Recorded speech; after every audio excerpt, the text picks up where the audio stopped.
안녕하세요. 최근 2022년도 최저임금이 결정됐죠. 9,160원으로 결정이 되었는데 여러분은 이 금액이 많다고 생각하시나요? 아니면 적다고 생각하시나요?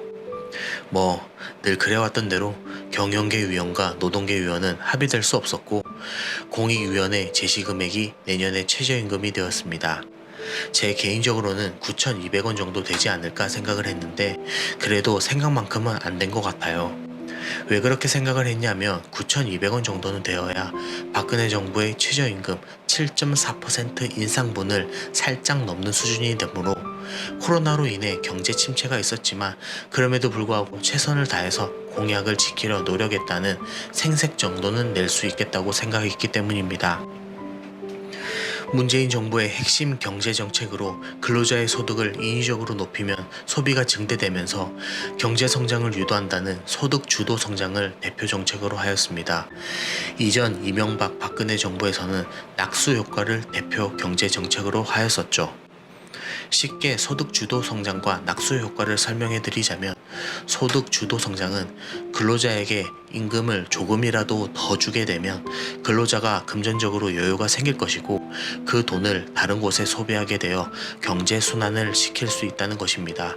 그리고 낙수 효과는 반대로 기업을 대상으로 세금 혜택이나 정책의 완화를 해주면 그 기업은 돈을 더 잘 벌 수 있을 것이고 그 돈을 근로자에게 더 나눠줄 것이라는 것을 핵심으로 하고 있습니다. 여러분이 월급을 200만 원 받는다고 칩시다. 거기에 월세, 관리비, 밥값, 통신비, 인터넷비, 교통비, 술값, 데이트비, 그리고 플러스 할부금들 이거 다 내면 나머지 얼마 정도 저축할 수 있나요? 50만 원 정도 할 수 있을까요? 그런데 월급이 20만 원 올랐다고 칩시다. 그럼 50만 원 저축에 오른 임금 20만 원까지도 저축하지 않을까요? 20만 원 올랐으니까 과연 소비를 할까요? 저 같으면 그렇지는 않을 것 같습니다.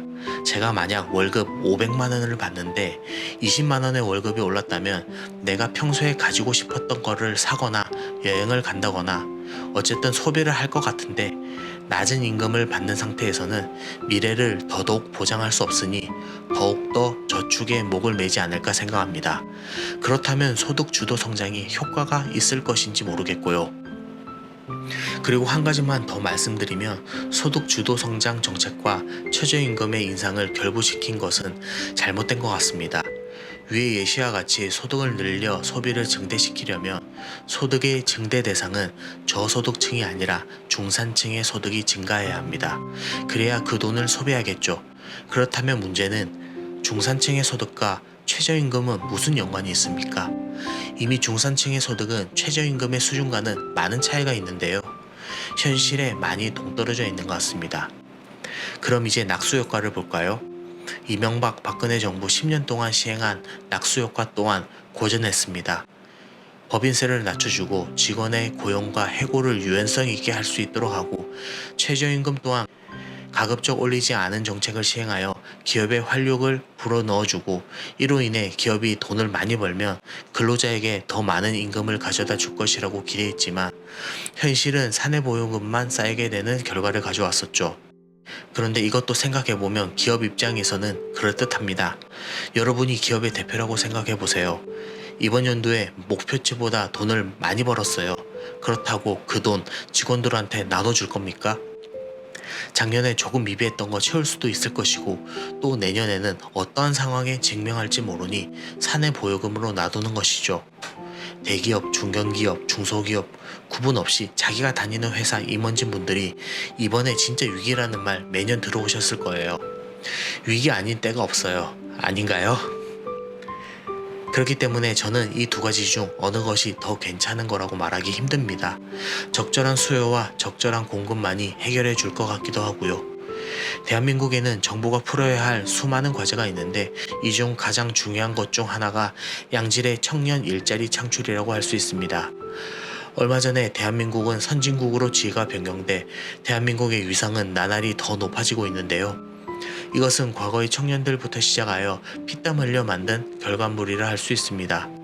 현재의 대학생과 청년들도 이러한 정신을 이어받아 장차 한국의 미래를 책임져야 할 테지만 요즘의 청년들은 미래를 포기하고 현재 또한 장담할 수 없어 암담한 시대에 살고 있습니다. 요즘 청년들은 기업들이 과거와 달리 기술 발전으로 무인화를 지향하고 있고 더불어 코로나로 인한 경제 불황 등으로 인해 대학을 나와도 양질의 취업이 잘 안되기 때문에 연애, 결혼, 출산, 인간관계 등을 단절하는 상황인데요. 이를 국가적인 관점에서 볼 때 굉장히 심각한 문제로 점점 악순환이 되어가는 이 사태를 결코 가볍게 보면 안 될 것입니다. 한국의 미래는 청년들의 손에 달려있다라는 생각으로 정책을 폈으면 좋겠습니다. 감사합니다.